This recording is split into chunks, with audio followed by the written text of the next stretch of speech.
Hey everyone, welcome back to Modern React tutorial series. I have added almost 10 videos in this series. If you see, we've started from what is React and why to learn React, how to install React, and there are other things. So you see a lot of things I have covered in this tutorial series. Now I'm going to share the link in the description. You can go and watch this entire series. We have learned a lot, I would say, or at least a good kickstart to the React. Now it's time to use all of these features of React and apply it in real world. So in this video, we are going to write code, and we are going to write a lot of code because we are going to create a project. And I'm going to start with a really simple project. So we are going to create the expense tracker application using React, using whatever we have learned. We're going to use React hooks to create this application. So I wanted to start small. So we are not going to make a full-blown expense tracker application. We are going to make MVP, minimal viable product, I would say, or a minimal version of expense tracker, and this will give you a good kickstart, like how we can create projects in React, and later you can apply all of this knowledge to bigger projects. I will try to create more projects. Maybe this is a really simple small project, but we can move on and create like medium level of project or complex level of project. I can try that. I'll try to see some of the project which will be like big, and let's see how I can finish it. So I'm going to divide this project into different parts. I'm going to record. I'm not going to create this project in one go. I'm not setting up any timer and creating this project as a challenge or something. I'm going to record all of these videos into separate section or separate videos, and then I'm going to combine all of those videos in one video so that you'll get entire experience of creating this application together. So I think we can get started. Let's first understand what we are going to make together.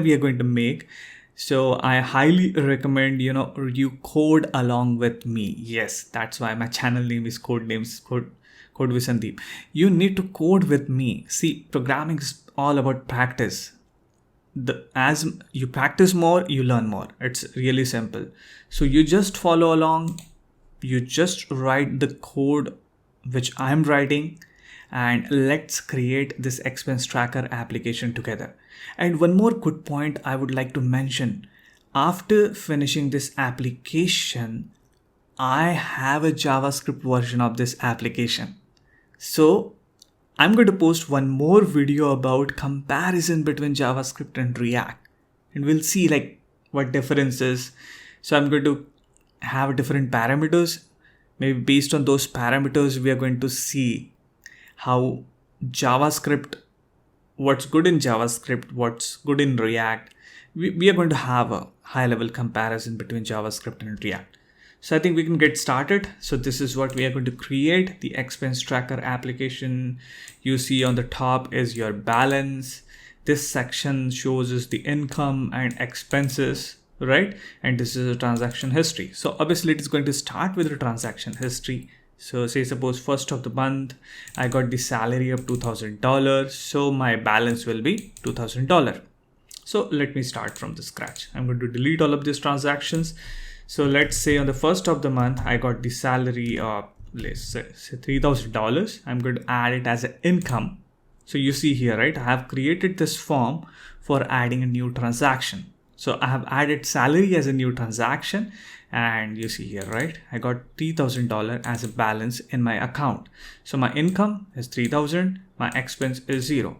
Now I go for a grocery shop, right? Maybe obviously we need a grocery shopping every month. So I go for a grocery shopping, and maybe I spend around $100 in grocery shopping. So this is not an income, this is expense. So I'm going to click on add expense button, and this is going to get added as an expense. See that? Now, initially I had $3,000 as a balance. Now it is $2,900. So my income was 3,000. I'm tracking all of the income at one place. Now my expense got increased. I added that $100 as an expense. And you see here, right, that transaction is also getting recorded. So this is how it is going to work. Maybe I thought of buying a camera. So I go ahead and buy a camera of $500. I'm going to add it as an expense. See that? $600 my expense. Now my balance is 2,400. So this is really beautiful application. I mean, I like this. I mean, you can use this application for your own purpose also. And programming is fun. I mean, even if you're not a programmer, even if you don't know React, maybe you can just follow along and write this React code just to see how programming works, how we can write our own requirement.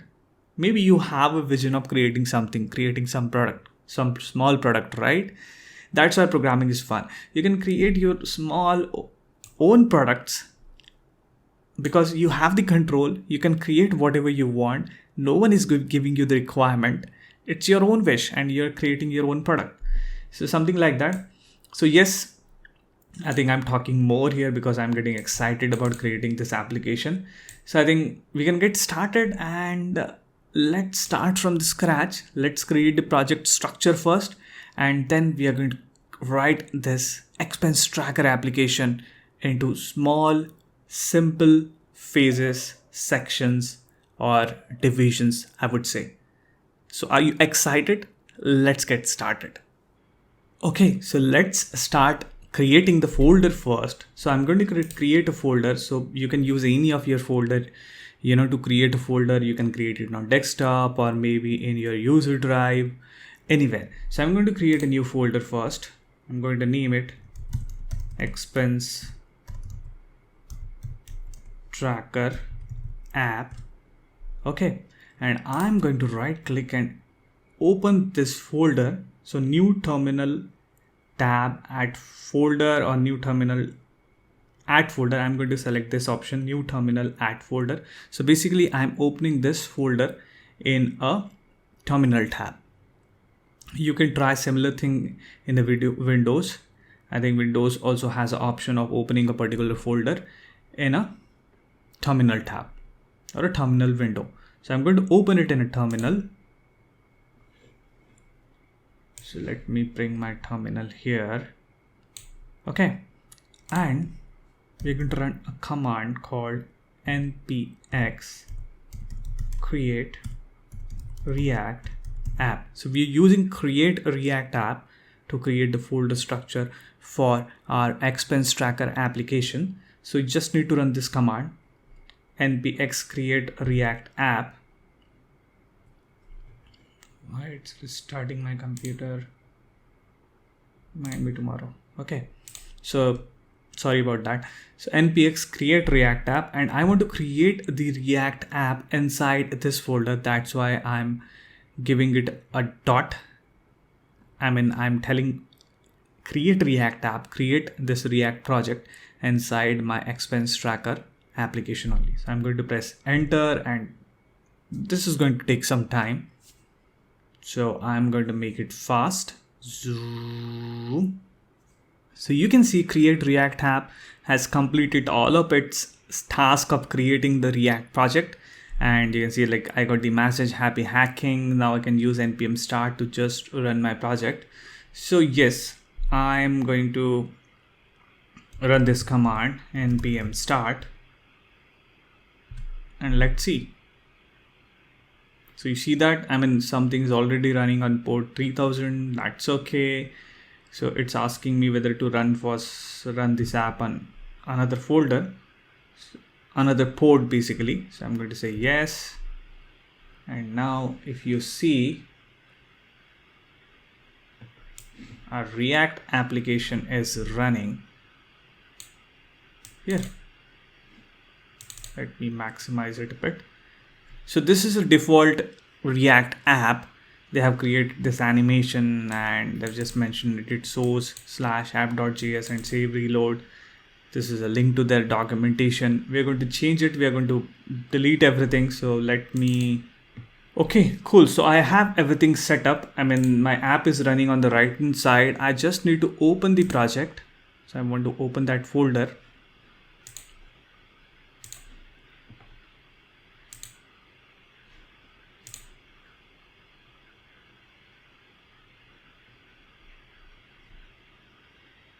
Okay, so I have everything set up. On the left hand side, you see my Visual Studio Code where I'm going to write all of my code, and on the right hand side the application is running. This is our Create React app application which we have created. Now if you see inside this source, I don't want all of these files. I'm going to delete everything and I'm going to start from the scratch. So let's select everything from here and I'm going to right click and delete it. So everything is deleted. Now the program is not running. Don't worry, we are going to make it run. So let's start by creating a new file called index.js.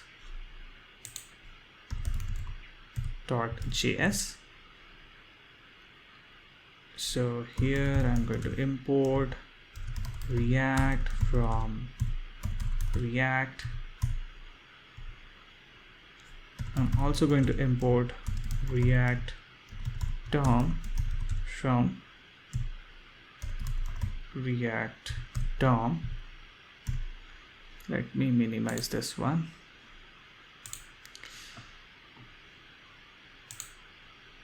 Okay. So I need a root element that we need to render our application into. So I'm going to target document.get element by ID. I'm going to target the root div and I'm going to use a React DOM.render to render my app. So right now I'm just going to render a div and we are going to create the app soon. So root, something like this, or maybe I'm going to just put an app here. If I save now, see that app is coming. Now let's create the app component. We're going to put everything in the app component. So I'm going to create a new file called app.js. And again, we're going to import React from React. And I'm going to write a simple function because component is nothing but function in React. So function app, and it's going to return just a simple div with app, or I'm going to say it expense tracker app. Okay, let's export this component, export default app. Let's save this one. I'm going to import this here. So let me import my app component app from /app. So I'm just importing this app component. So this is all ES6. I think I should create a small crash course on ES6. I'm going to do that. For now, just be with me. I mean, this is all ES6. I just created a separate file. You think of this function, is like a class if you are coming from other programming languages. So I've just created a class and I have exported that class, or just a normal plain JavaScript function I have created and exported here. Now say suppose I want to have this function in my index.js, other file, because these are two different files. Like app.js is one file, index.js is one file. And if I want to have this function, this app function which I'm exporting here, I just need to write this import app because the name of function is app. I'm exporting it as an app, so I can import it using the syntax. I'm just going from this file to this file and getting this app here. And finally, I'm going to render this app. So this app is nothing but a component of React. So how we render components in React? We just write them in HTML style, right? App. Okay. I'm going to render my app here. I'm going to save, see that expense tracker application. So I think we are good with bootstrapping, or I think initial kickstart of our application. I have deleted all of the files inside my create react app source folder, and I've started with index.js, my own index.js and my own app.js. So now I'm going to go back to the application which we were running, and let's see how we can divide that application into small components. So React applications are all about components, right? We need to divide our application into small components. We need to create all those components, plug them together to make a complete application. And we are going to do that next. Okay, so coming back to our already made application, because I have already made this application. So yes, we need to divide our application into small components, and I have created a video about it. I have created a video about thinking in React. So I recommend you should watch that video where I have mentioned like how you can think in React, how you can divide your big application into smaller components. And we are going to do that here. That's not a difficult task, actually. That's really easy. So what we are going to do, we are going to take this entire application and we are going to divide it into smaller components. And it's really easy. I mean, we can start from the top. So maybe this is like a title of our application. You can create a title component here, but I don't think so we need a title component here. Now this entire section, if I call this entire section, this balance section, I'm going to create a component for this section, because this goes together, because all of this balance, income. So whenever I'm going to add any of the new transaction, this entire section is going to get updated. My balance is going to get updated. My income is going to get updated. My expense is going to get updated. So I'm going to create this as a component. This will be my first component, I would say, and I can name it anything, whatever I want. Next section would be, our next component I see is this one. So this transaction history. So probably I can create a history component or a transaction history component, which is going to have all of my transaction, which I'm going to add from here. So transaction history would be another component. We're going to have this one, and then finally I'm going to have this form. So this form will be one component. I'm going to call it transaction form or something like that. And we're going to have this input as a number. And we're going to have these two buttons, add income, add expense, right?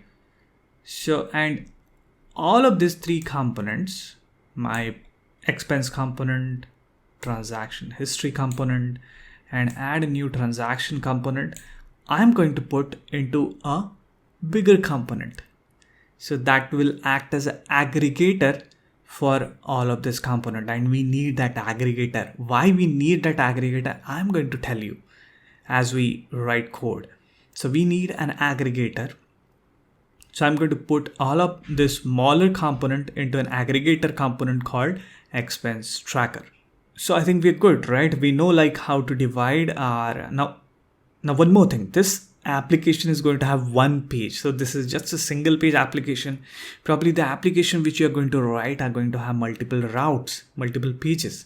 And routing is something advanced. I wouldn't say it's advanced. It's a different topic. Probably I'll start a series on routing. Then we are going to have a bigger application with routing and all. So this is going to be simple. This is just one page. So yes, we are going to create that aggregator component, expense tracker, and we are going to put all of those components together in that aggregator component. So this is it. I think this is how we divide our application into smaller component. You can do it page by page. So same strategy you can apply page by page. Right now we have one page. Maybe you're going to have multiple page application. Apply the same strategy and come up with the aggregator component also, because those aggregator components are really important to manage state. Okay, so I'm giving you a hint here to manage state. So let's get started. Let's create all of this component. Okay, so first of all, I'm going to create a folder here. So I'm going to create a new folder called components. I'm going to put all of my components inside this folder. My app is going to stay outside, and I'm going to write all of those small component, even my aggregator component here inside this components folder. So let's first start with an aggregator component, or we are going to start small. I think let's start with the aggregator component first. So I'm going to create expense tracker, just expense tracker.js. This will be my aggregator component. And again, I'm going to import React from React, and I'm going to write a function called expense tracker. I need to be mindful about my spellings. Expense tracker. Okay, so this is just a normal function, and functions are components in React. So I'm going to return just div here. So I'm just going to have a div. This will be my section, and I'm going to put my expense tracker label here. Let me put a heading here, actually that will look good. So I'm going to put h1 tag where I'm going to write expense tracker. So this is expense tracker. Let's export this component here. So export default expense tracker. Okay, I'm going to save it. Now let's import this expense tracker component, which I've created inside the components folder in the app. So I'm going to open app, and I'm going to import my expense tracker component from /components/expense tracker. And I'm going to use this expense tracker here instead of this div. So I'm going to create expense tracker. We don't need anything else. We just need expense tracker. Now I'm going to save. See that? It's looking nice. I mean, I'm using heading 1. It's looking good. Big and bold, I would say. So we got our first component created, and I'm just going to put a comment here. This is our aggregator component. Okay, this is our aggregator component, or there is other term called container component. So this is going to be our container for the different component belong to expense tracker application. Now let's create the other component. So as we have decided, we are going to have this as one of the component. So I'm going to call it expense probably. So let me create a new file. I'm going to call it expense.js. And again, I'm going to import React from React. And let's write a function called expense. And this is going to return me. I'm going to put a div. And inside that div, I'm going to have a heading 2, and I'm going to call this heading as your balance. And I'm going to have another div with my balance. So just going to put some hard-coded values for now. Maybe I'm going to start with the $3,000 as a balance. Let's export this component, export default expense. Okay, so I have my first component created. Let's put it into our aggregator. So this is our aggregator. We need to import all of the smaller components here, and we are going to show those components here. So let me import my first component. Import expense from /expense, because it's in the same folder, the components folder. If you see here, right, I have created expense inside components, and my expense tracker is also inside components. So to import it, I just need to write ./expense. So now I'm going to put one enter here, and I'm going to have that component expense Okay, I'm going to save. See that? We got our first component rendered. Now let's create another component, that is this transaction history component. So let me go back to my folder structure. I'm going to create transactions, or I'm going to call it history basically. History would be good name, history.js. Or I can call it transaction history probably. Transaction history.js. And transaction history, again I'm going to import React from React. Let's write a function, transaction history. Transaction history, I'm going to return again heading 2, transaction history,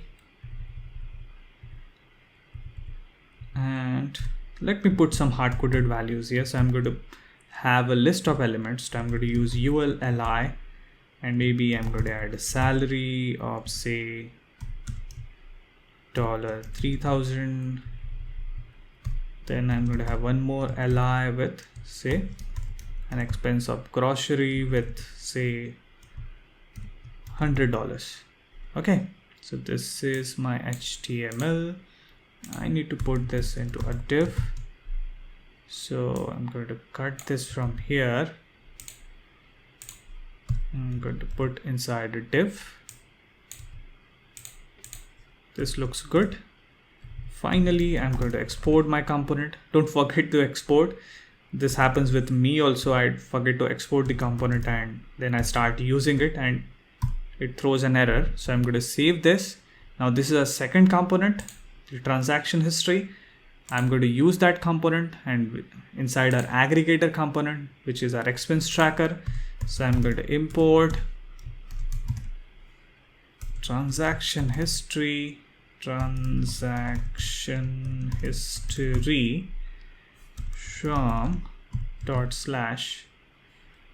/transaction history.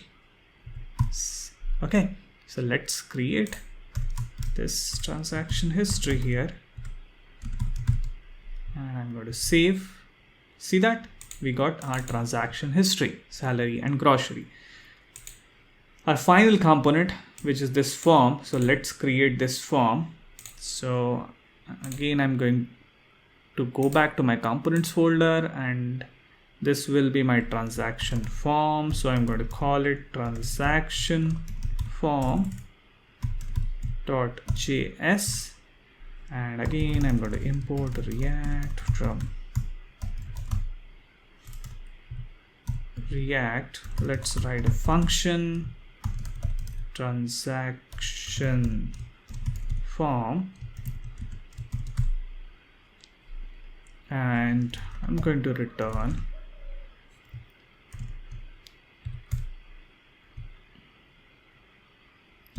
let's put a div with a heading 2 of add new transactions, and I'm going to have a form here. So form, inside that form I'm going to have a label. My first label will be name. Let me put another div here. Inside that div I'm going to have that input. Okay, and this input will be type will be text, and I'm just going to close it. Input type text. So this is my first label. Let me put another label that will be amount, and I'm going to have a div with another input. This will be, the type will be number, and And let me put some buttons here. So I'm going to have another div where I'm going to put all of the buttons. So first button will be add income, and second one will be add expense. So let's save, and I'm going to export this component. So let me export default transaction form. Now finally I'm going to import this component inside my aggregator component, which is my expense tracker. So okay, so I'm going to import transaction form from / transaction form, and let's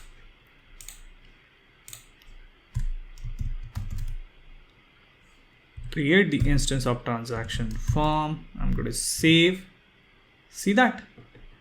So we got our entire expense tracker application created. Not the entire one actually, but at least the high level structure, the hard coded structure of our expense tracker applications. I'm having my heading 1 here. These are all heading 2 I'm using here just to have a semantic HTML, I would say. So your balance, we're showing the balance, transaction history. I think I forgot something here, right? In the transaction section, right? Okay, let me go back to my transaction form is here, and expense tracker. I need to go back to my folder structure. So in the expense, actually, I have some more section, right? So this is my first section. So I'm going to put it into a div. So I'm going to put Control X. This is my first section. I have 2 more sections. I have a your balance. I got income and expense also, right? I forgot to create the income and expense. So let's create that quickly. So I'm going to have one more div, and inside that div, I'm going to have 2 more divs. So I'm just creating different divisions here. So this is going to have, again, I'm going to use H2. This will be income, and let me put some income value here. So I'm going to use div only.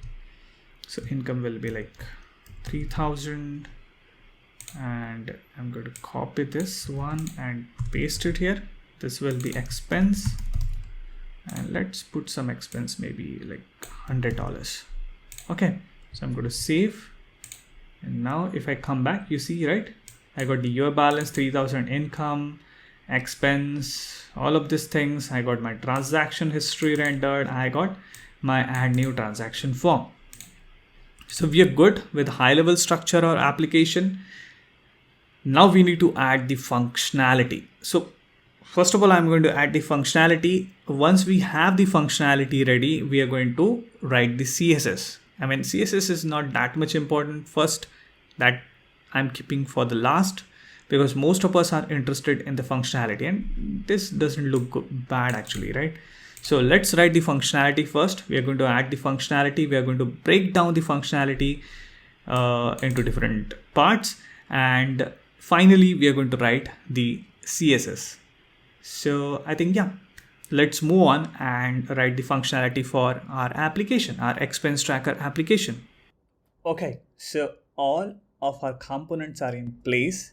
If you see, we have created different components: expense tracking, expense tracker, and transaction form, and transaction history.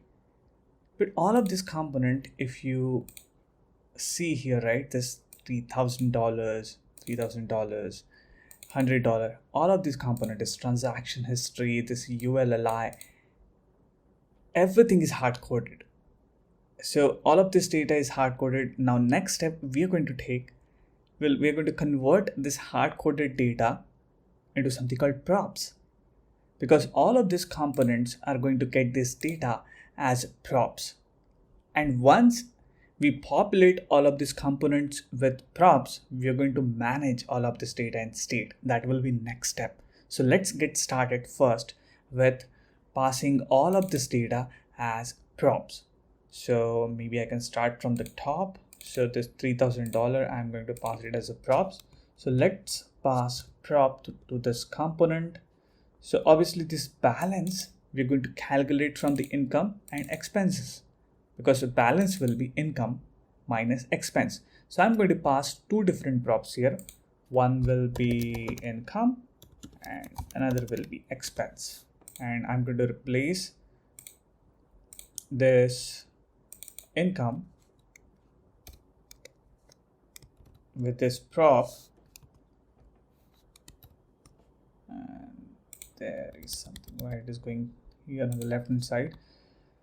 So this will be income and this is going to be an expense.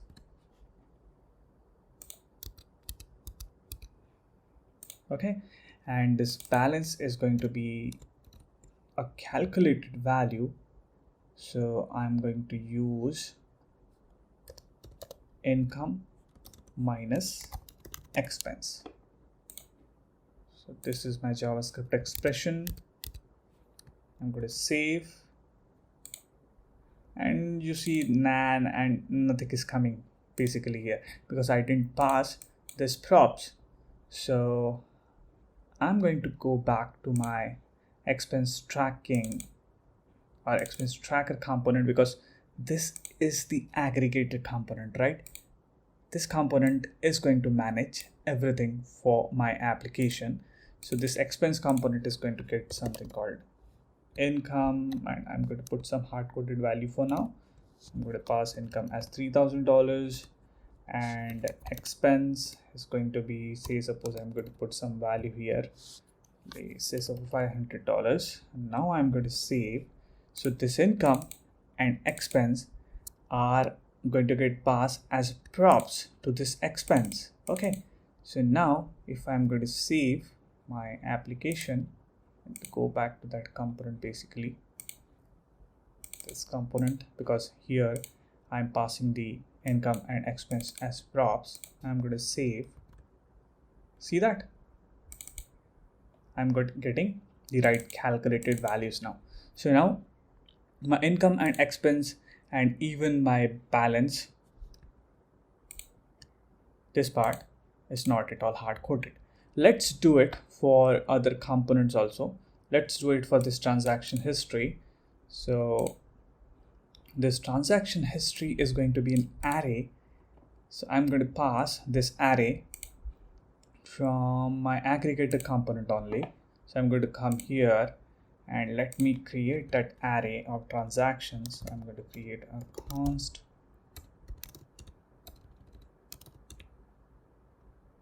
transactions data,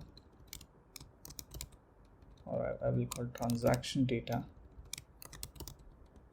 And this is going to be an array because I need to have multiple values, and this is going to be an array of object. So later on I'm going to add all of those transactions from here using this form, but right now I'm going to hard code it. So my transaction is going to have a name. So I can say like salary could be one of the transaction name, and the next attribute that I'm going to have is amount, like how much amount I got as a salary or how much expense amount I have spent on buying something or spending on something. So amount will be, say suppose I can start with the $3,000, and I'm going to have one more property here called type, because I need to distinguish each of my transaction by this type. So based on this type, I'm going to do some of the calculation, and even I'm going to write some of the CSS in future.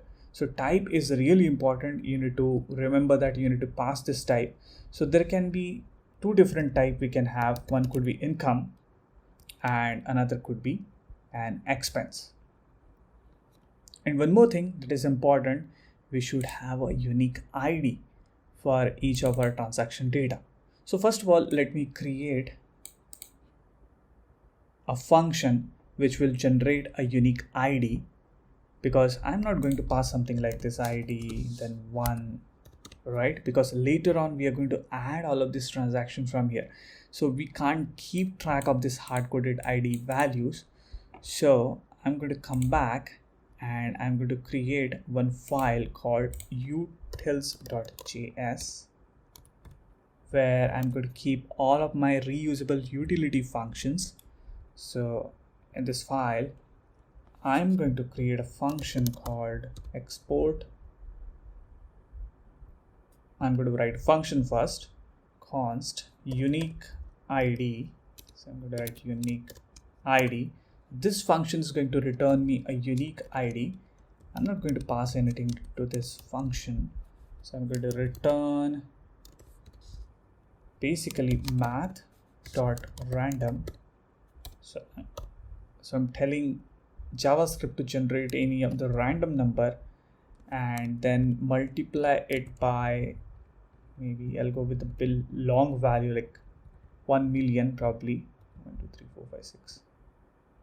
And so this math.random is going to generate some random value, decimal value, 0.8, 0.9 or anything that will be a long value. I'm going to round it actually. So I'm going to I'm multiplying that value with that 1 million and I'm going to round it, math.round. Let me minimize this one so you can see. Okay, so math.random into 1 million, and so this is going to generate a bigger number, like a 6-digit number, 1 2 3 4 5 6. No, this is a 7 actually. 1 2 3 4 5 6, right? So now I'm going to export this function unique ID. See, I did a mistake again. Unique ID should be the function name. I'm going to save it. Now let's use this unique ID function. So I'm going to import this function here. Import unique ID from /utils. Okay, I'm going to use this unique ID now. So instead of ID1, I'm going to use unique ID. I'm going to call that function, which is going to return me a unique ID, I would say. I'm going to save it. Nothing is going to happen. So this is how we are going to create the data. So let me have some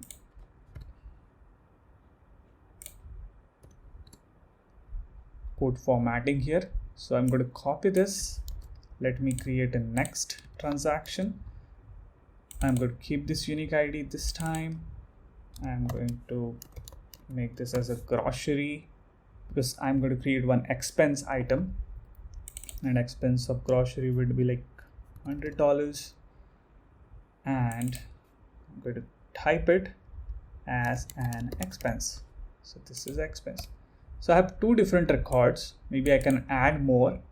So for now, I'm going to go with two different records for my transaction data, and I'm going to pass this transaction data to the transaction history component. So right now, if I go inside my transaction history component, I have everything hard coded, right? This UL li, this li's are all of these transaction items are hard coded. Now I'm going to pass this as a prop. So this will be like, I'm going to call it transactions, something like this. Okay, and I'm going to use this transaction to create all of these li's. I'm going to go back to my aggregator component, and if you see, I need to pass transactions, that's a prop name, and I'm going to pass this transaction data. So now we have the transaction data. in the transaction history. Let's loop through it, and we can use map function of JavaScript, transactions.map, and in this map function I'm going to generate, so this is going to get everything as data, you can call it data, and I'm going to take one of the li from here, I'm going to put it here, and this data is going to have the ID, so I'm going to set that as a key. So data.id will be the key, and or let me do one thing, let me not set the key. I want to show that error to you. Basically, if we don't set the key, what error we get. So let me set this value.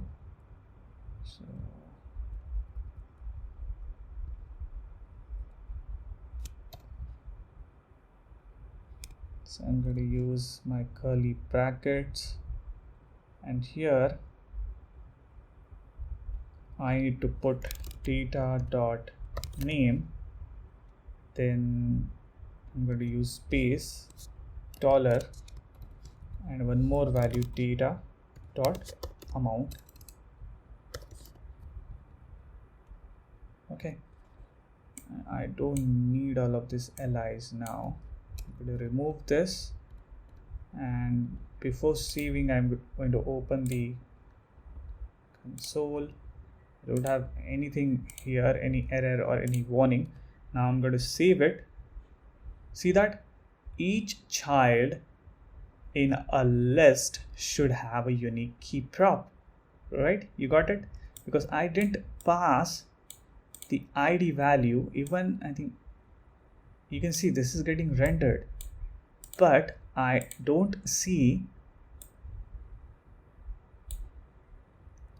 have the key, that's why it's giving me that error. So let me pass that key, that unique ID as a key, so that will be part of data. I'm going to save. See that now that warning has gone. I can see my hard-coded data has been replaced with props. So now I'm rendering all of the transaction history using the props. Simple, right? And it's really easy. I mean, going step by step. We're taking baby steps to create this application basically. So small steps. First we started with hard-coded values. We kept all of the data with hard-coded values. Then now we are replacing all of those hard-coded values with props, and we are passing those props, all of those props, from my aggregator component, right? If you see here, I'm passing all of those attributes from here. And the transaction form doesn't need any attribute. Basically, I need to pass income, expense, and this transaction data only. I need to do one more improvement actually. So when we are creating this transaction data, so let me have some code formatting here. So I'm going to put this bracket on the next line probably, and we need a button here basically, because we should have a way of deleting the transaction, right? So we have the transaction data here, one transaction, two transaction, but we don't have a way to delete the transaction. So let me add a button here. So I'm going to add a button, and this button I'm just going to put some X value here. So this button we are going to use later on to delete the transaction. So looks good. I think we are good with our hard-coded values. We have removed all of the hard-coded values, and we have created the mock data. I can call it mock data, and maybe if these values are coming from the server side or something is going to happen and server side code is not yet ready, the Java developers or any server side developer, Node.js developer, I mean there are various server side technologies. So if the developers on server side, they're working on the API part of this particular application, you don't need to wait for them. You can start with this hard-coded data. I can call it, this is a mock data. So I've created all of this mock data. This is again hard-coded, but still, I mean, this is much better than putting that hard-coded values inside directly inside my DOM elements, right? So I think we are good. This looks good. We have the props, and the props are getting rendered in the component. Next, in the next step, we are going to convert some of the props into a state, right? So meanwhile, take some time, take a break, and think about state of this application. What's going to be the state of this application, and how you're going to create the state of this application, and where you're going to manage the state of this application. These are some of the good questions you can ask to yourself. So I think we are going good. You take a break, then come back. While taking a break, think about the state, and then come back, and then we are going to see together like how we are going to create the state for this application, and where we are going to keep that state, and how we can convert that state into props, because some of the values in that state are going to be props. We are going to pass them as a props. So yeah, we are going to move on, and in the next step we are going to create the state for our expense tracking application. Welcome back. How was your break? Did you able to find the state of this application, or was it difficult? So if you have found it, that's really good. If you haven't, let's continue and understand how we are going to find out the state of this application. So one of the simple questions that you're going to ask to yourself while finding a state is the data which is going to change. So if you see in your application, if any of the data which is going to change, and it is going to change frequently, or maybe one time, two time, it depends. So the data which is going to change can be state or could be state of your application or a component. So in our case, this balance, right? This balance is going to change. This income is going to change. This expense is going to change. This transaction history is going to change. So we do have like multiple values which are going to change. But all of these values are not like going to change. Some of the values are going to get calculated also. So you need to think from all the perspective. The calculated values cannot be the state, right? So let me take a step back here, and I'm going to explain to you. So this application, the journey of this application is going to start with nothing. Like there will be no balance, zero balance, no income, no expense initially. And we are not going to have the transaction history when we are going to start this application for the first time. The user is going to add those transactions. So the user is going to start from here. He or she is going to add a new transaction here, right? So say initially I'm going to get some salary. So I'm going to add this salary and this 3,000 amount as an income. So I'm going to click on this add income button, right? And that will get added into the transaction history. So based on this 3,000 salary amount, it is going to have a type, right? It will be income or expense. So if it is an income, it will go under the income section. If it is an expense, it is going to go under expense section, because we are going to add it to the income or subtract from or add into the expense section. And this balance is going to get populated based on income minus expense. So obviously this is a state because I need to calculate transaction history from this income has to be calculated from transaction history. This expense has to be calculated from transaction history. And if you see here, this expense I'm passing as a prop.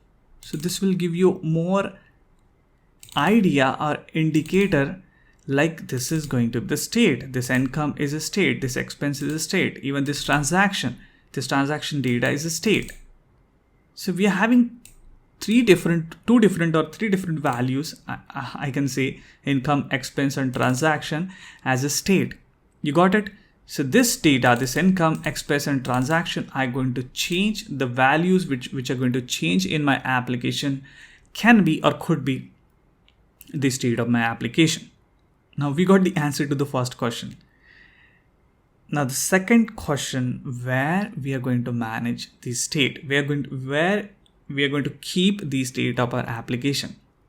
And the answer to this question is really easy, because we are passing these values as a prop inside this expense tracker component, right? This income, expense, this transaction, everything is getting passed as a prop. So obviously we are going to have that state managed inside this expense tracker. And there is a practice of having a parent component managing the state for the child component. You can have individual state inside each of the child component also. But sometimes you need to make a call, you need to make a decision where to keep the state. You can make that decision by creating an aggregator component, which we call a container component. So this expense tracker is basically a container component for all of my child component. These are like the small components, which is managing state of my application.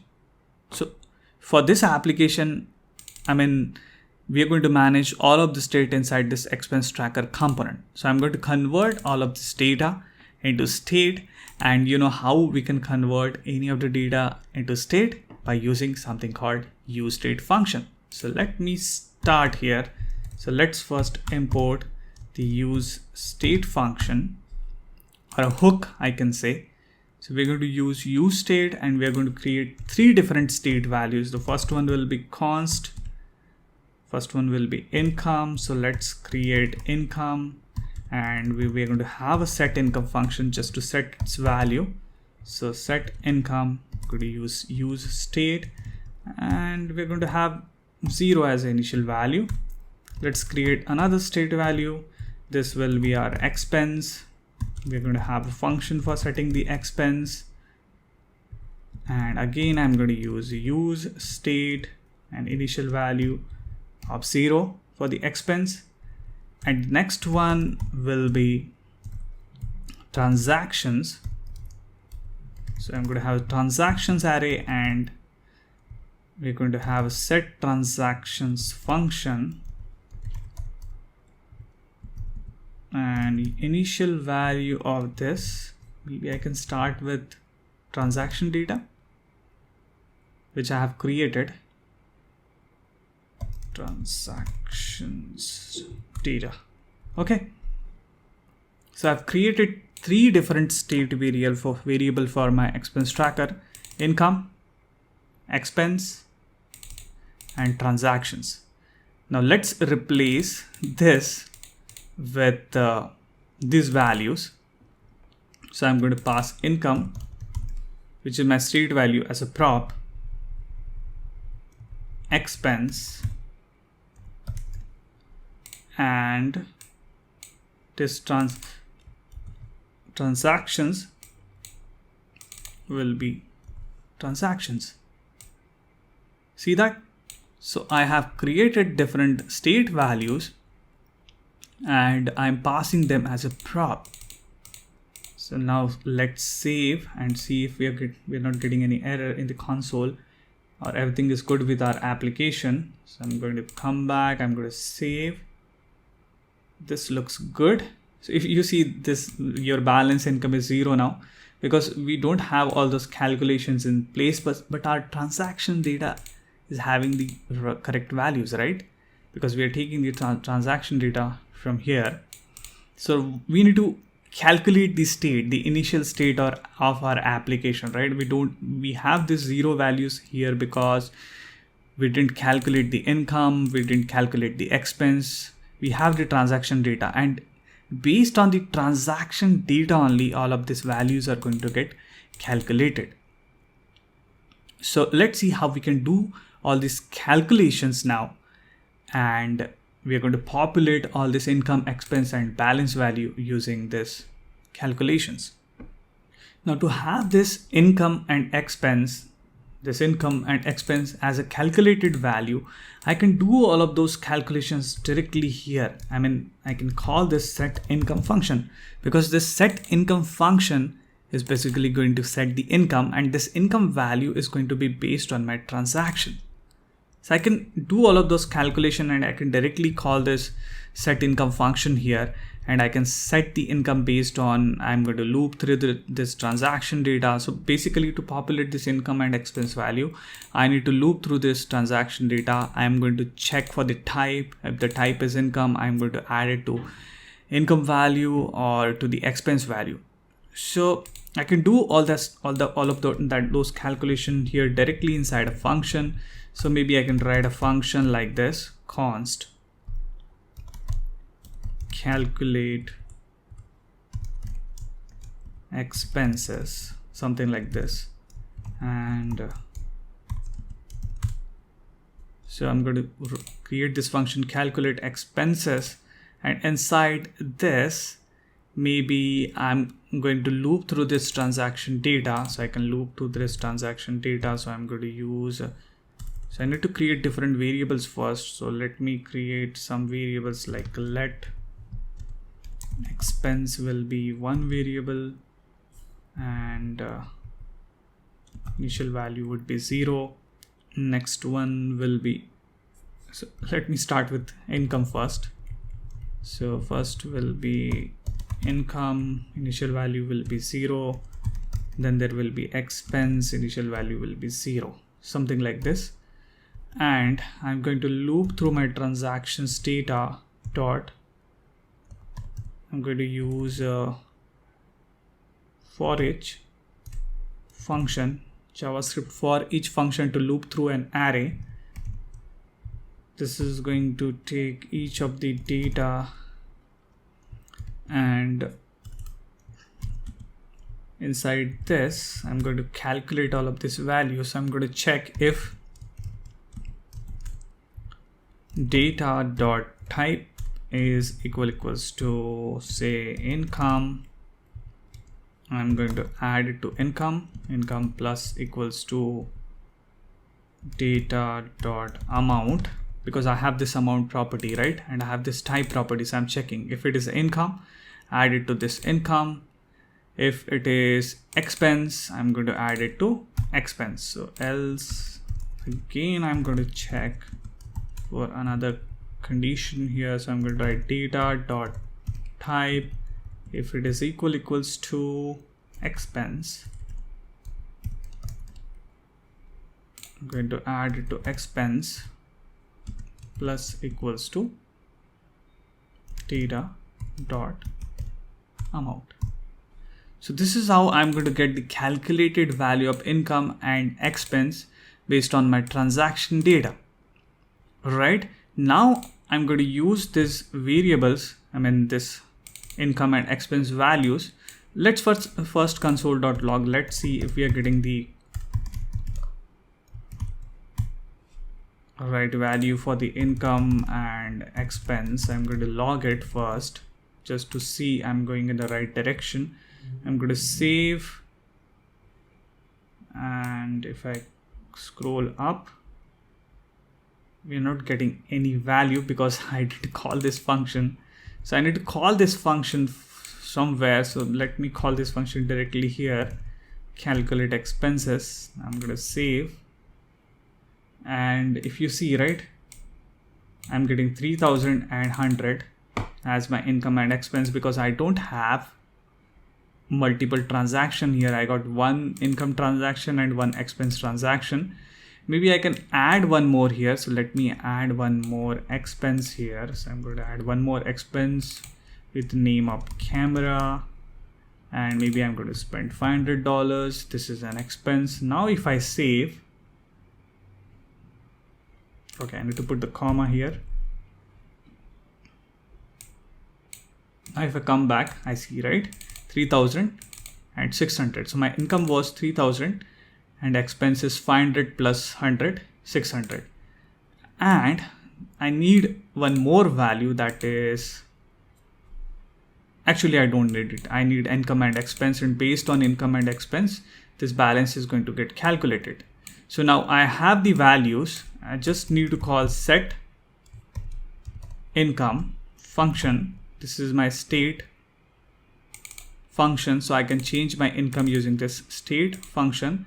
So I'm going to set the income to income and set expense to an expense.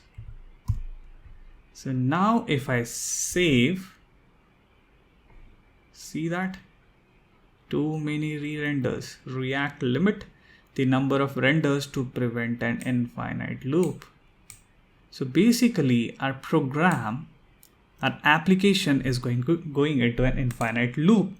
And thanks to React, it has stopped that infinite loop. Otherwise, my application would have been hanged, my browser would have been hanged, and I have to restart, or I have to close the application and restart it again. Thanks to React. This is the beauty of React. So what's happening here? To get like what's wrong, and I did it intentionally because I wanted to show you something. So we are calling this expense tracker is going to get rendered. Okay, this function is going to get executed. It is going to set all of the state values. It is going to create this calculate expense function in the memory, and it's going to render this DOM, right? This all of these other component like expenses, transaction history, and transaction form.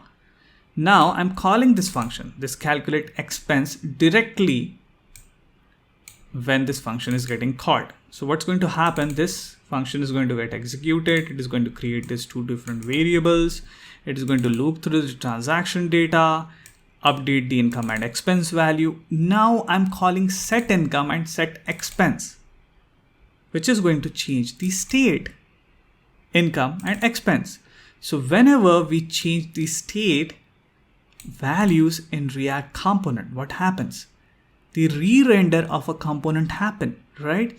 So this expense tracker is again going to get start, and it is going to execute all of this code. So we are calling again calculate expense. Again, we are looping through the data. Again, we are creating all of this variable. Again, we are setting the income value. So what will happen? It will change the state. So it's what's going on here. I mean, we are going in a loop, right? We are changing the state. We are again calculating the expenses. We are changing the state. We are calculating the expenses. And this application is going into infinite loop because of these two lines, because I'm setting the state at wrong place. We shouldn't set the state directly inside the functional component. For that, we need to use a hook, another hook called use effect hook, right? And that is the right place where we need to put all of this calculated data. So it's a side effect. So we can use effect for side effect in our component.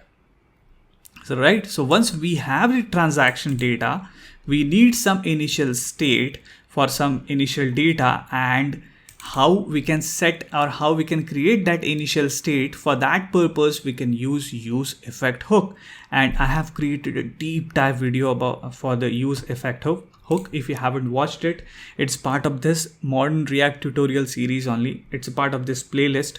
Please go ahead and watch that. That's really going to help. So I'm going to import use effect here, and we are going to use effect hook this time. So I'm going to write use effect, and use effect basically takes one function as a parameter. So let me have a space here, and inside this use effect, I'm going to put this I'm going to call this calculate expense function. So I can take this from here. Maybe I can put it here, this function, and instead of calling this use effect here, I'm just going to cut it and paste it inside use effect. So now this use effect is going to get called when my application is going to render for the first time, and whenever the state is going to change, again this use effect is going to get called. So basically I need to do, because this is not going to solve my purpose, basically I need to call this calculate expense on the first render only for now, right? Because I need to have all these initial values of income and expenses. So if I call this calculate expense function, it is going to set the income and expenses here, right? And it is going to change the state again, which is income and expense. So it is going to call the use effect once again, right? So I want it to happen only once, And to happen only once on the first render, I can pass this array as a second argument. Right? So now I'm going to save, I'm going to remove this because obviously I need to set the income here only. So let me uncomment this code. And now I'm going to save my application. See that? 2400, 3600. Now I'm getting all of this expense, income, and balance data from my state. I mean, this income and expense from the state, and this is getting calculated directly inside this component. See that? So by just using the use effect trick, because my application is going to render for the first time, and after it has rendered, it's going to call this use effect function where I'm calculating the expenses, and only one time. I can log it actually here. So I can show you console.log. Let's see, income and expense. So I'm going to save it. You see here, I got this log only once because my application got rendered for the first time, and this use effect hook has been triggered, and it has called this function calculate expenses, where I'm calculating the expenses and I'm populating all those state values. Simple, right? You understood use effect also. So now we have everything populated from my state. This is your balance, income, expense, and transaction history. Now let's move on and see how we can add transaction using this form. And once we add the transaction, we need to update this transaction history, which is going to get updated automatically, I believe. And then again, we need to do all of this calculation. So we're going to see that in some time. I think this is a good time to take a break, come back, and let's see how we can populate this transaction history value using this form. Okay, so let's move on and work on this form. So I have a component for this form. So this is our component transaction form, which we are going to use to add new transactions in this transaction history area. And we already have a code for calculation part. I'm calculating this balance, income, and expense. So yes, let's work on this new transaction form. I have this component, and this is a form component, and inside that form component we have different input and buttons to add the income and add the expense values from here. But first of all, we need to convert this form elements into something called controlled component in React. And I already have created a video around it. I mean, how to convert the form components into controlled components in React. So this input is actually a React component, and when you type something here, maybe say suppose I type a salary value here, so React is managing the state of this form component behind the scene, but we need these values, right? I need this name value, I need this amount value, and how can we get those values?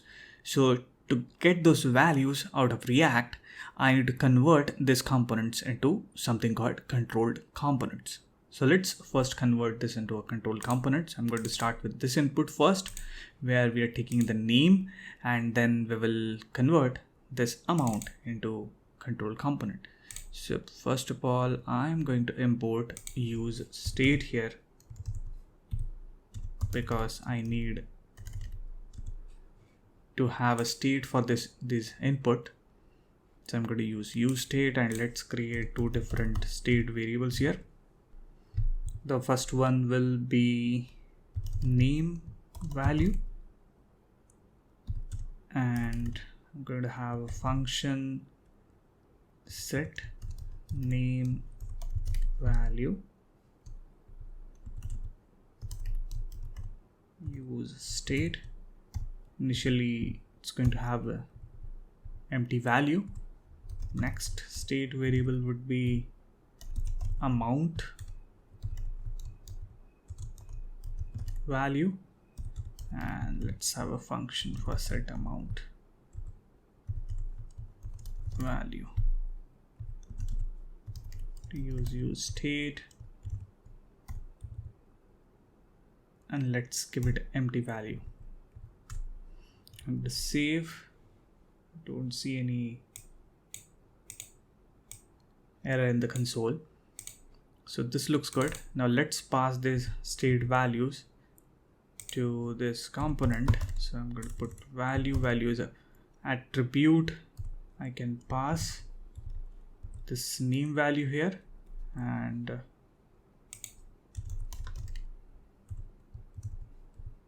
I'm going to copy this amount value, paste it here. Okay, so this is what I have. I think I got some warning.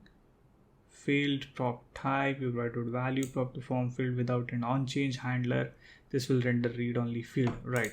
So now if I enter something here, you see that I'm trying to type something here, but it's not coming in the input field because I didn't write the on-change handler for these input. So let's write that. So I'm going to write on change, not on can play, on change, and probably I don't need to write any function. I can directly write something like this. So on change, I'm going to call set name value, and I'm going to use e and e dot target dot value. Let's save and test it. So if I type something here like cash, see that? Now the text is getting populated. Let's do the same thing for the amount field, because see, the amount is not working. I'm trying to type something here, and I click here because the state value is not updating. The state value which I have created for the amount value. So let's do that. It will be similar to this. Let's have some formatting here. I'm going to use on change again, and I'm going to write the inline function only. I'm not going to write a separate function for this. So on change, I'm going to call set amount value, and I'm going to pass same thing. So we are going to get the event object. I'll pass event e dot target dot value.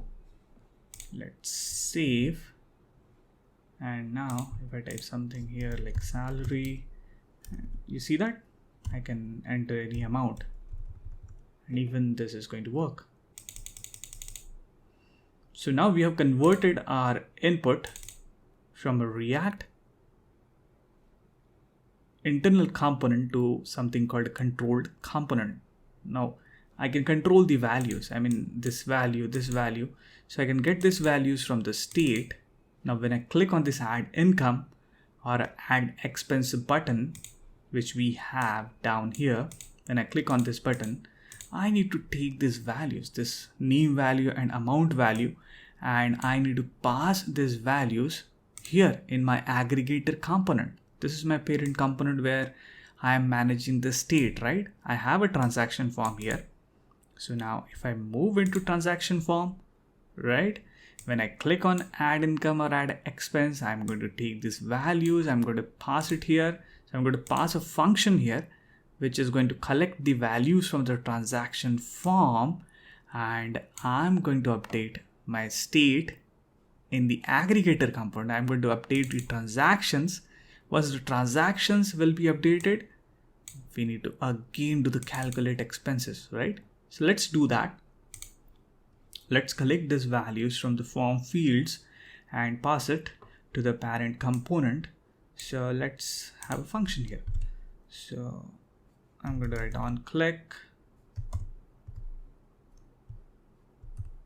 I'm going to write a handler function here where I'm going to call add transaction will be the function name, and I'm going to write this function add transaction. I'm going to call this function, but I need to differentiate between add income and add expense because we need a type.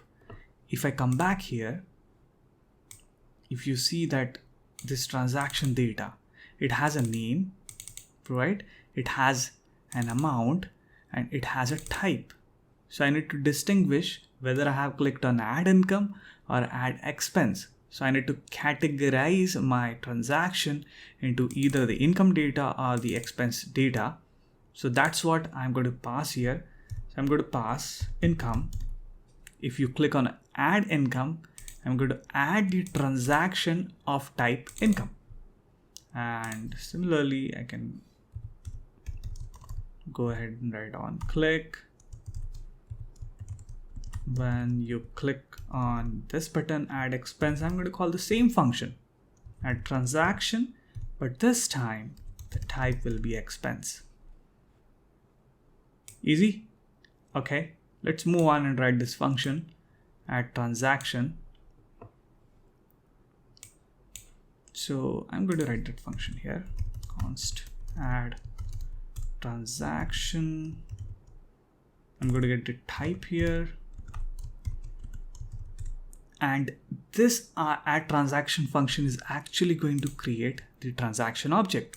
So I'm going to copy this transaction object from here and paste it here. So I'm going to create a const. I might call it data, something like this. So what I'm doing actually, I'm creating a transaction object with different values. Like ID is a unique ID, so I need to import this function. This unique ID is a function I have written in my utils. So I need to go back to utils slash, that's what I have. I think utils slash, let me check the folder structure. I have directly utils.js. That's all I need to write here. So I got the unique ID function and the unique ID, how I'm exporting here. Okay, so I need to use something like this.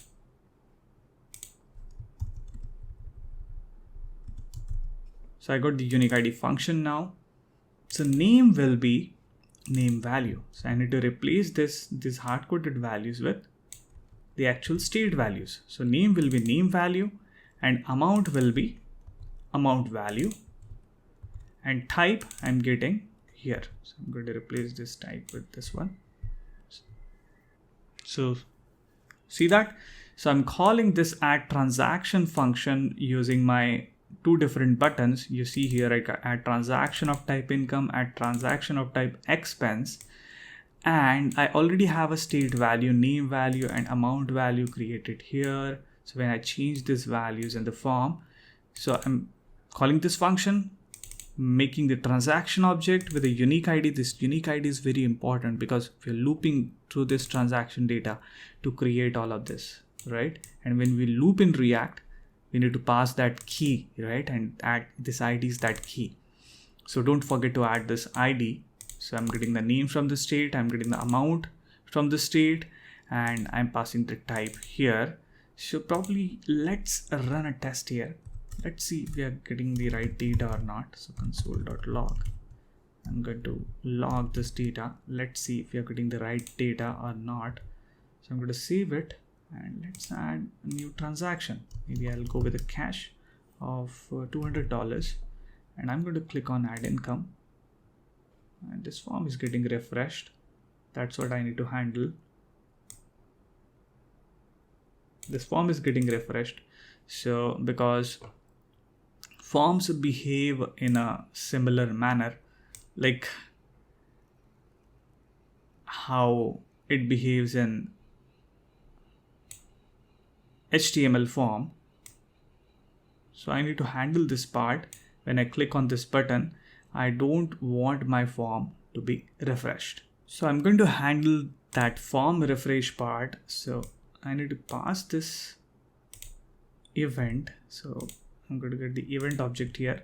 Let me pass that event here. That event object actually I'm passing. So we get this event. I want to pass it to my add transaction function. I can use EVT or I'm going to go short here. So let's have a type and event both. So EVT I'm going to write here, and we need to write something called EVT dot. So this is event dot prevent default. Now this is basic JavaScript. So JavaScript has something called a prevent default function, which will prevent the default behavior of the form. So whenever we click on any kind of submit button, the form gets refreshed. So that's what I'm trying to prevent here. So let me save. I'm going to add some values here like cash of $200, and maybe I can click on add income. See that now the form is not getting refreshed, and I got the value. I got the new ID. I got the name of cash, amount of $20, and type is income. Let's try for the expense also. I'm going to click on add expense, and I'm getting the new transaction item with different ID, name, cash, amount 20, but this amount is coming as a string value. I see here, right? And we need a number value because we're going to do some calculation around it. So let's convert this amount value into numbers. So I'm going to use parseInt function of JavaScript, parseInt, which is going to convert this number into the integer value. I'm going to save it. Let's run one more test case here. Let's have one more testing. So I'm going to put like cash. Okay, so I'm going to add some cash value here, like maybe $200. Again, I'm going to click on add income, and this time we're getting the number value. This is good. Now we got the transaction item created inside my add transaction function. Now I need to take this data and pass it to my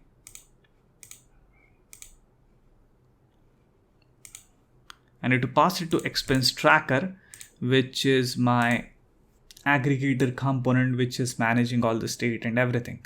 So I'm going to create a function here, const, and I'm going to have a function called handle add new transaction. So this is a function which is going to handle the new transaction. This is going to get the data probably, or I would say transaction. I'm going to pass the transaction with item which I have created in the form, and inside this, let's log for now, console.log what transaction we are getting here. So transaction, I need transaction only.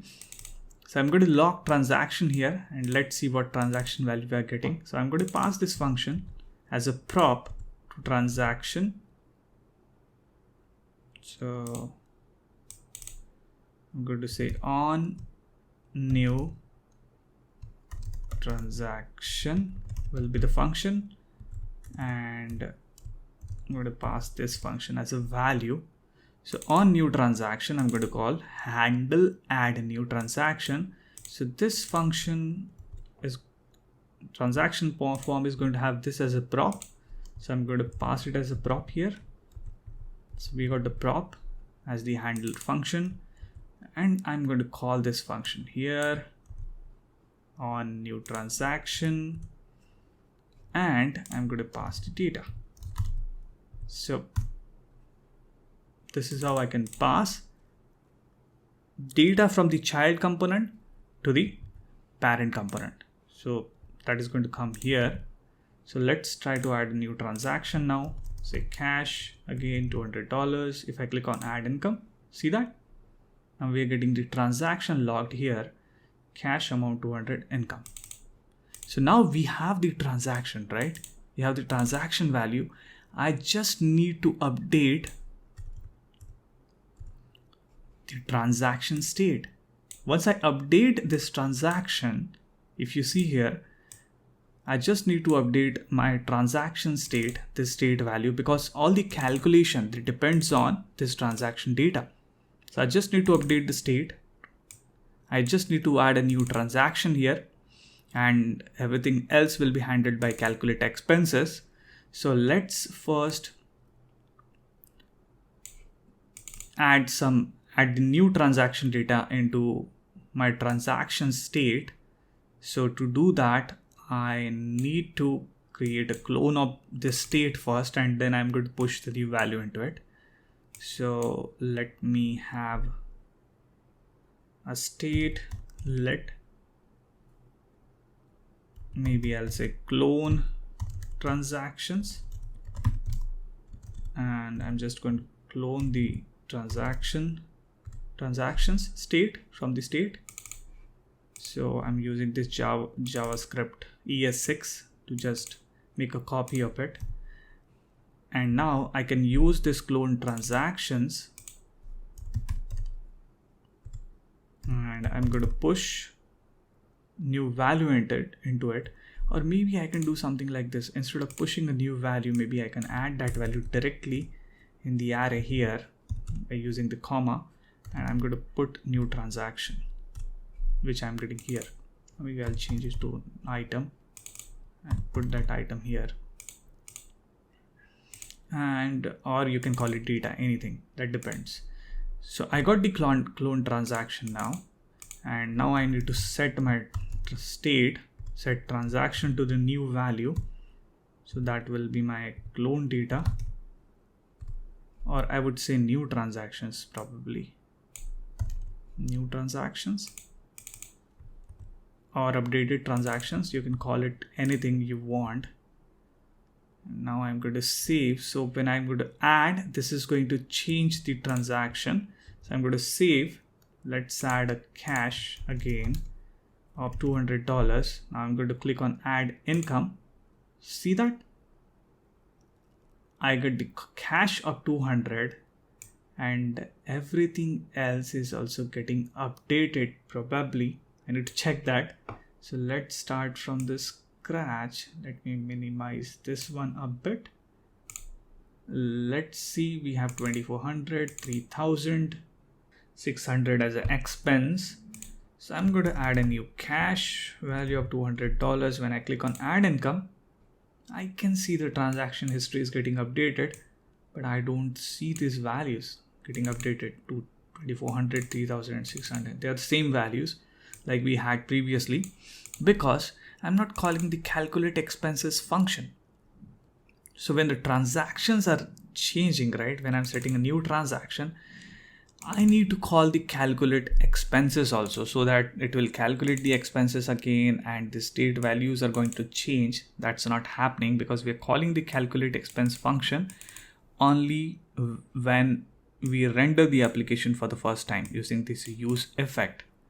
But I need to call this calculate expenses when I add a new transaction also. So I'm going to call calculate expenses again, and I'm going to pass. I don't need to pass anything. I just need to call this function. I'm going to save, and this time I'm going to add one more item, maybe cash of $200. So this should update the income value and this balance. I'm going to click on add income. I got cash of 200, and I don't see the value getting updated, 3000, 2400. So what's wrong? We need to check. I'm calling calculate expenses here, just going to loop through transaction data. And what is the transaction data?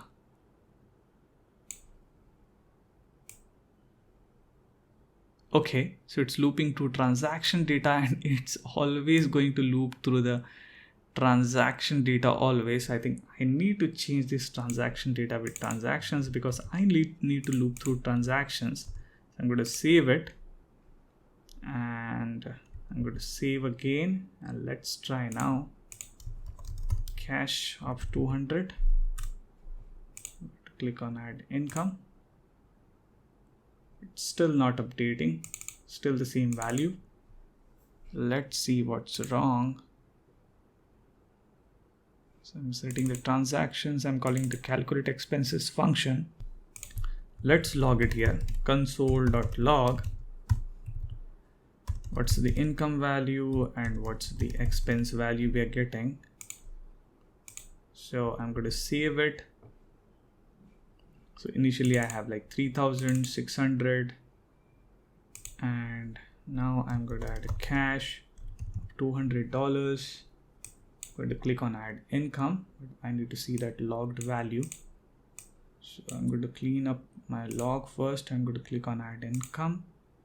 I got 3,600, which was like previous value only. So what's wrong here?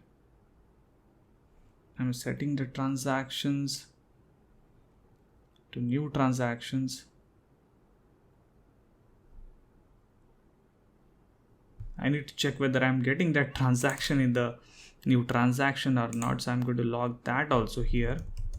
So console.log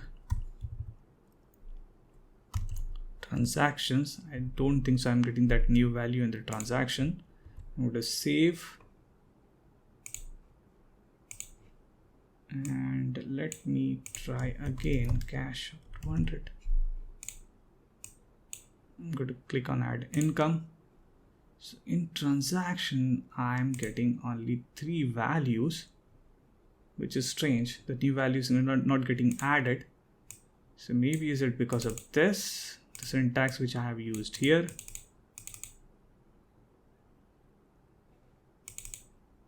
Set transaction, new transactions. Let me try to log here also. So this is how I'm debugging my application. I want to show you, like, when we face problem, this is how we debug the application. I don't want to edit this part from the video. I just want to show like how we face different problems and how we can solve those problems by debugging our application. So let me see what's the value of new transactions I'm getting. So that will give me the idea whether the transactions are setting properly or not. So I'm going to save again, write cash. So I think I need to put something here, like maybe a transaction, it's a new transaction, and a semicolon and colon, so I can differentiate between different logs. I'm going to save again. Let's clear the log. I'm going to put cash 200 and click on add income. Yes, I'm getting the new transactions. I see that in my state. I got the new value of cash, but when I'm calling this calculate expenses, this transactions, this transaction is not updated yet. See that? So when I have set the state value, and after setting the state, I'm calling the calculate expenses, but till that time, I don't see the state has been updated. So I think this part, this handle new transaction part, where I'm calling this calculate expenses, is not working. I would suspect the possible problem with this is the life cycle of my React component. So maybe I can try something. I'm going to use effect once again. So I'm going to copy and paste this use effect once again. And if you have seen my use effect deep dive video, I said something about the value which we can pass, the state value. So when my transaction are getting changed, right? So I have this transaction here, this transaction state value, right? So I'm checking when transactions, I'm changing my transaction here. So if you see set transactions, I'm calling here, set transactions is a function I'm calling here to change my state, and I'm passing the new state value here. So once this state value, this transaction has been changed, call the calculate expenses again. So let me try this. This use effect, this calculate expenses is only going to get called when the transactions values are going to get updated. So I don't need this calculate expenses here. I'm going to comment it, and let's try this approach. So I'm going to save my application again, and this time let me try putting new values like cash again of $200. I'm going to click on add income. now I can see the new value. I can see new transaction here, right? So initially we were getting only 3 items. Now we are getting 4 items. And let me see if I got my values updated. See that? I got the income of 3,200 and balance of 2,600. So this is something, this has to do something with my state, right? And how React is handling the life cycle of my component. So this is one way of handling your functions in React.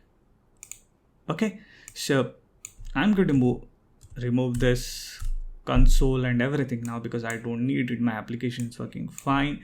I can see I can add a new transaction and that transaction data is getting updated here and here also. Let's try with one more use case. So I'm going to save this, and first I'm going to add a cash of $200. I'm going to click on add income. I can see the cash of 200 and balance and income is getting updated. Let's add one more expense probably. I need to clear these values also. So we can do that. So let me add a new transaction of type expense. So maybe I go ahead and buy something. Maybe I buy a mobile of $500 and I'm going to add it as an expense. So when I click on this, you see that I got a mobile $500, my expense got increased and my balance got decreased. So I think this is working fine. Now I can add transaction, I can add new transaction as income, as an expense. Let's try to remove the transaction also. Now this remove part is not working. This delete part is not working, or maybe I haven't written a code for it. So let me see what we need to do for the remove, or is it not working for the new transactions only? So if I go back to my transaction history, I see that I have a button, I have a delete button, but I don't have a feature to delete the transaction. So let's write a function to delete the transaction. So we are getting the transaction history and we are getting the transactions here. So I need to update the state again in the aggregator component. So I'm going to pass a function as a prop and I'm going to update my transactions. So on click of this delete, I'm going to have handler functions. On click, I'm going to call a function which I'm going to get as a prop on delete transaction. So I'm going to call this function here. So when I click on this delete, I need to call this on delete transaction function. And this I'm going to pass as a prop in my aggregator. So I'm going to remove this log for now. I don't need it. So that's a part of transaction history. So here I'm going to press enter and I'm going to pass that as a prop, and I'm going to write a new function, handle delete transaction. So let's write that function here, const handle delete transaction, and I need an ID to delete the transaction, right? So if I go back to my transaction history component, I need to pass that ID actually, because I need to tell React which transaction has to be deleted, right? So probably I can do something like this. Maybe I can pass this data.id here. So let me try that if I can pass data.id. So I'm going to use this arrow function here and I'm going to pass that data.id, and let's see if we are getting the right ID when I click on this delete transaction. So I'm going to save it. I'm going to come back here, and this ID I'm going to get as an argument, and let's try to log that. console.log ID. I'm going to save. See, let me try to delete the existing transaction. So when I click on grocery, I'm getting 82118. When I click on camera, I think I'm getting the ID. And let me try to add a new transaction of cash 200 as an income. And when I click on this, I think I'm getting the ID. Okay, so we have the ID. Now we just need to update my transaction data, this data. So I need to take this ID and I need to remove one of the transaction, right? So how can we do that? So again, I'm going to copy this part because I need to update the transactions. I'm going to clone my transactions first. And this time I'm going to use the filter function of JavaScript, which is going to return me a new array. So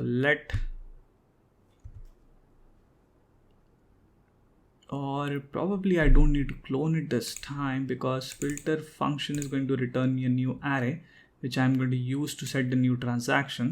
So let me loop through transaction only. So let's create a new variable, const new transactions, and I'm going to use transactions dot filter function. Now filter is going to take function as an argument. So this is going to take the item and the index. So I'm going to write a function here. I want the item. So I want to remove the item which has this ID, right? So I'm going to return only those items which don't have this ID value, right? So I'm going to check for item dot ID not equals to ID. So I'm going to return only those items which doesn't have this ID because I want to remove that particular transaction data. So I'm using transaction.filter, which is going to return me a new array, and I'm using that array. So I need two brackets. No, I'm going to put the semicolon here, and let's set this new transaction as a new state value. But before that, I'm going to test it.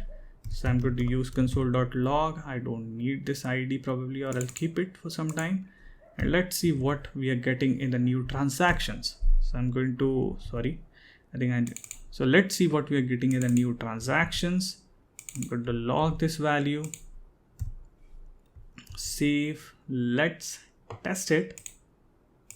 So I have salary, grocery, camera. Let's try to delete grocery. Let's see, I think I got salary and camera. Grocery has been deleted. Let's try to add some new transaction. Again, a cash, add income, but I got the grocery back. So I need to see that. Okay, that is the thing which we need to handle. So I have added cash as a $200. I need to see whether I can remove the cash or not. And if I click here, yes, I'm able to remove the cash, but I'm getting the grocery back. That's what I need to handle. Okay, so this looks good. I can remove the grocery, but I can remove the items, but we need to see why we're getting the data back. That's what we need to handle. Okay, so we're getting this grocery because I haven't set the state value. So I need to set the new state. So I need to change the transaction state. So I'm going to call set transactions, and I'm going to put this new value there. So new transactions. Now I'm going to save and let's test this. I'm going to remove grocery, and you see that it's getting removed, and even 3,500. Let's see if these values are getting updated. I'm going to put cash, and yes, those values should get updated. So I'm going to put 200. I'm going to click on add income. Okay, I got the cash, and now that grocery item is not here because I'm setting the new state value. So I got 500 in the expenses, 2700. Let me try to remove the cash. So if I remove cash, this will be 3000 and this will be something else, probably yes, 2500. Let me try to remove the cash. I got 3000 and 2500. So all of these values are working fine when my calculation part is working fine. So you can see, like, I can add transaction using this add new transaction form, and I can delete the transaction. I think I'm happy that we are nearing the completion of this application. I mean, the application is going good. We are able to write good code and a lot of code, I would say. And this is going good. I'm going to save it. I don't need that log. Let me see if I have log at other places in my application. So we always need to remove those logs. I don't see any log here. So things are going good. I just need to clean these values. So when I click on this new transaction, when I add a new transaction, I should clean up the values. So I'm going to call set name value here, and I'm going to put some empty values and set amount value also.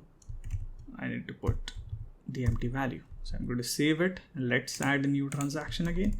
Cash 200, add income. See that? Now the values are getting cleared. Okay, so far so good. The application is going good. I can add a new transaction. But when I refresh my applications, let me refresh. See that? I'm getting the hard-coded data because I have the hard-coded data here in my expense tracker, if you see here. But we need to start from the scratch, right? And when I add a new transaction, that transaction data has to be saved somewhere, right? So we are not going to write the server-side code here. We are not going to put this transaction data on the server, but we need some way where at least I can maintain the state of my application locally, probably. So I think local storage would be a good choice, would be a good option here, at least for the beginner, I would say. And we are going to save, like initially we are not going to have this transaction data. All these are hard-coded values I have put in as a transaction. So if I save, I'm not going to have anything in the transaction history. But when I'm going to add something here, like say suppose I got the salary of maybe $10,000, right? And when I click on add income, I got the salary, right? Now when I refresh, that salary is gone and I don't like it.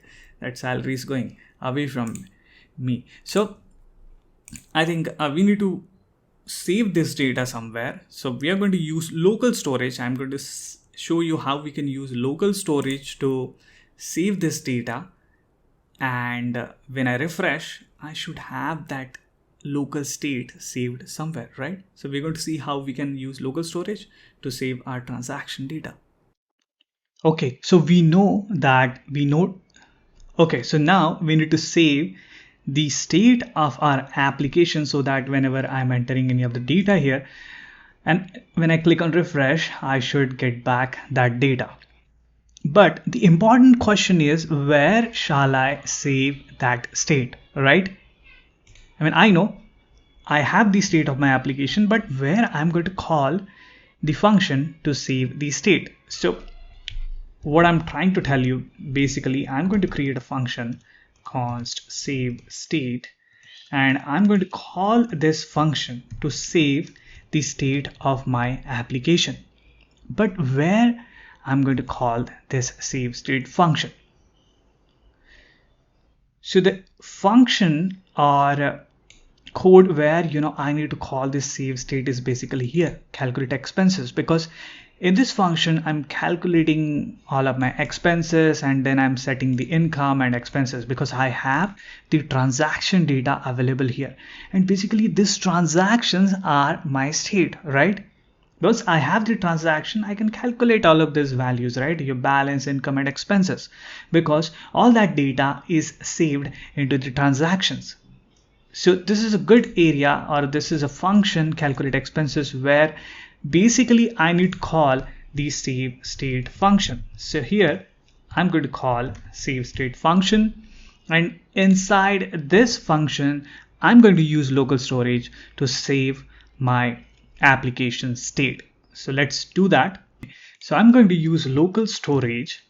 So I'm going to call local storage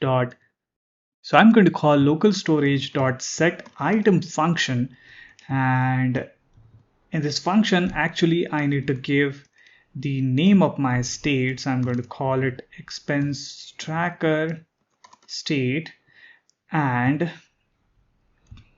I need to pass my transactions, right?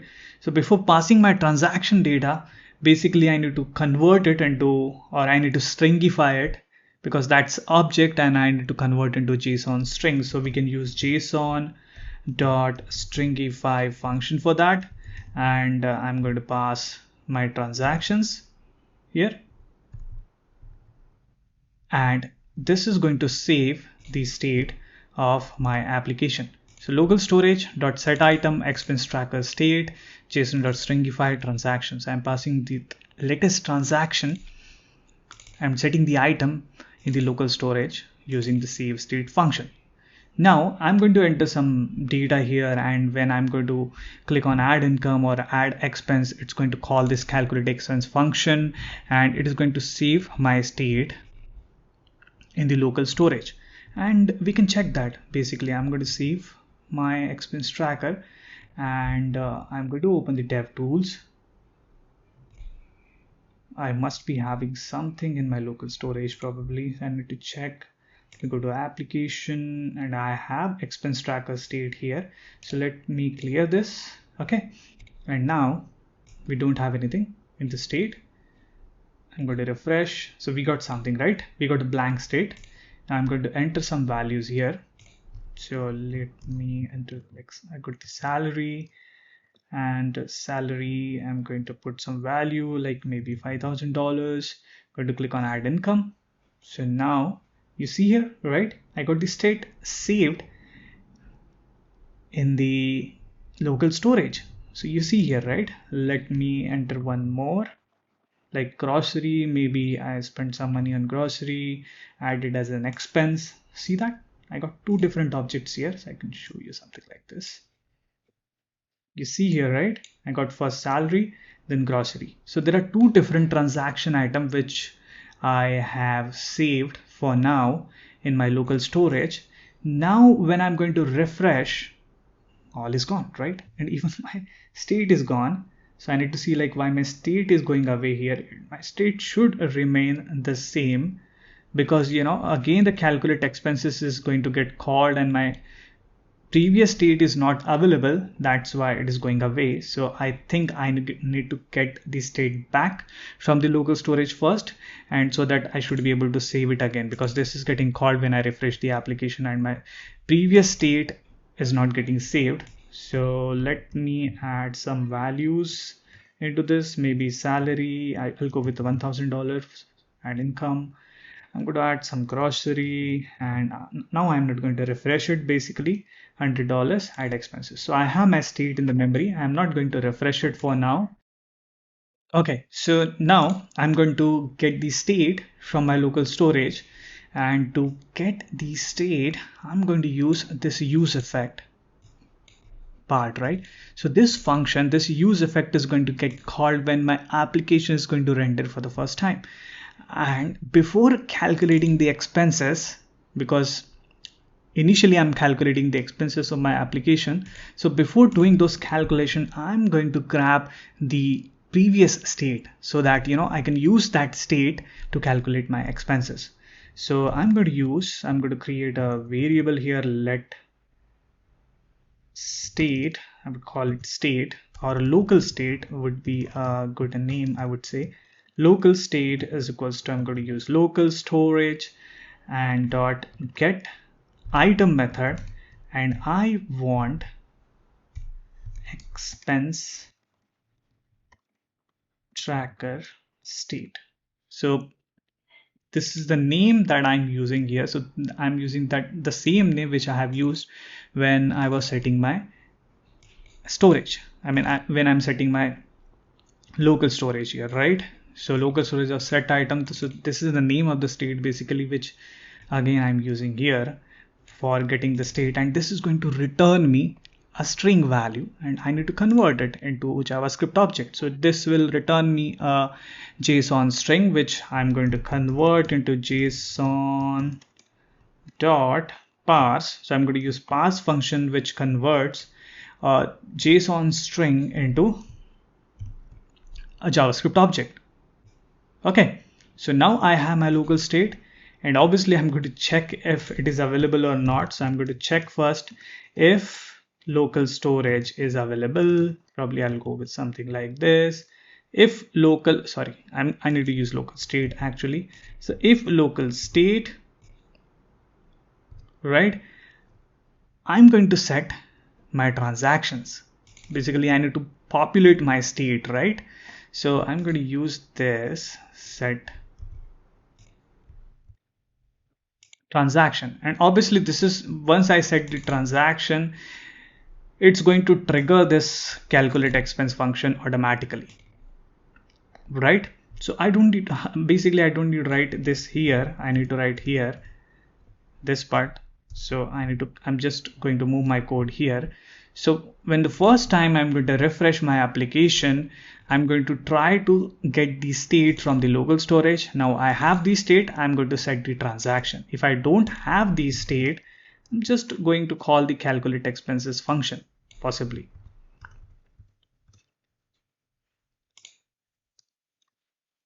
Or maybe that is not needed, but I'm going to keep it for now and use effect local state parse. Okay, now I'm going to save my application, and this time let's see if, and I'm going to save and my application is going to refresh. I need to see whether I'm going to get back all of these saved values or not, or something else happens.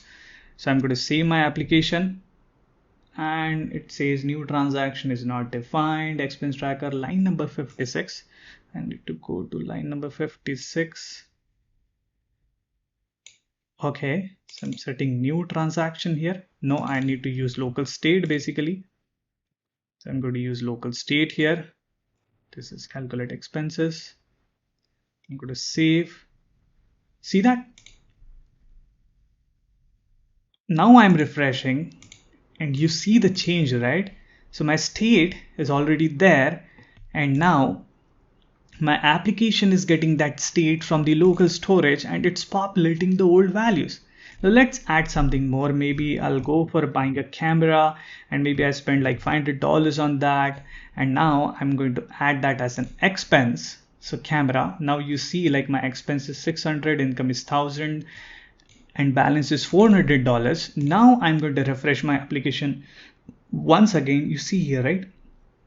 I got 3 different transactions saved in my local storage. Now I'm going to refresh. See that? Let's try deleting something. Maybe I'll get away from the grocery item here, and I have deleted. I'm going to refresh.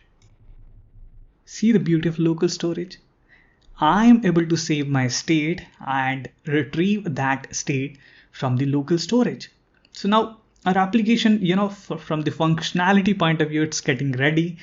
I can see all the functional things are working. I can add new transaction. I can delete transactions. I'm able to save my state also, and I'm able to retrieve my state. Even if you're going to close this and you're going to reopen the browser and hit this URL, still you're going to have the state.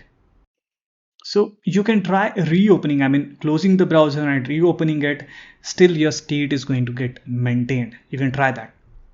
So our application is ready from the functionality point of view. And this look bit, bit basic, I would say. This is not looking beautiful. So the next thing that I'm going to do is add some CSS to spice it up, to make it beautiful. So that's what we are going to do next. I'm going to add the CSS directly, and probably you can go through it and see like how I have added the CSS into the application. Okay, so as you can see, I have created the app.css file, and this file has been included as a part of the application. So I think I need to move into my app.js file, and if you see here, right, I have included the app.css file. So I have added bunch of CSS here. I mean, there are different styles. You can refer all of these styles. I have added some of the fonts also, which I have downloaded from the internet, from Google Fonts. So I have included that font inside my index.html. So if you open the index.html file, you will see that that font has been added here. So let me minimize this one. So if you go here, you see the link to the font. This is Roboto font I have added in the index.html, which is part of the public folder, and I have created this app.css file. I have a bunch of different styles here, and I did some changes inside the expense tracker also. So bit of modification, around the elements. So I have added some of the divs, removed some of the divs probably, and I've added some of the span tag. I have added some of the class name, if you see here. So I think you can go through the last version of the application before the app.css file, and you can compare the code, like what kind of modification I did in the code. And this is what you see on the right hand side.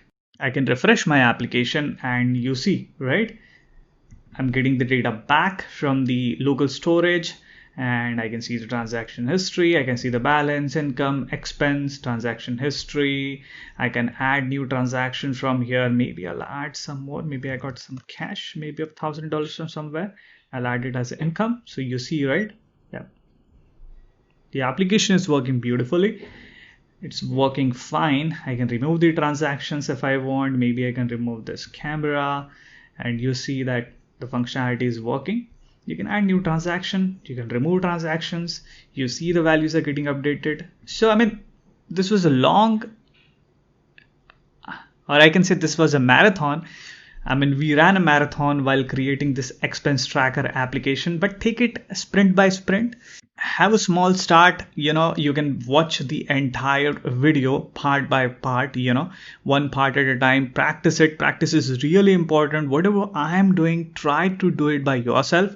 Try to do in a different way, maybe better way than I have written this code. And please suggest some of the suggestions in the comment. Maybe we can improve this code. This is just a first attempt of writing this expense tracker application. I'm not saying this is the good code. We can improve this code. As if I'm going to write this application again and again, right, maybe third, fourth or fifth time, the code will be much better. So there is something called refactoring which I can do to make this code better. So try to create your own version of expense tracker. Maybe you can use this code as a reference and write your own version of expense tracker application.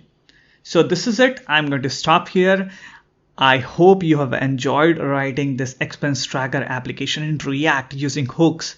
I'm going to come up with more projects in future. If you like this video, please like it, subscribe to my channel, share this expense tracker application with your friends and family, let them learn, and I'm going to see you in the next video. Thanks for watching.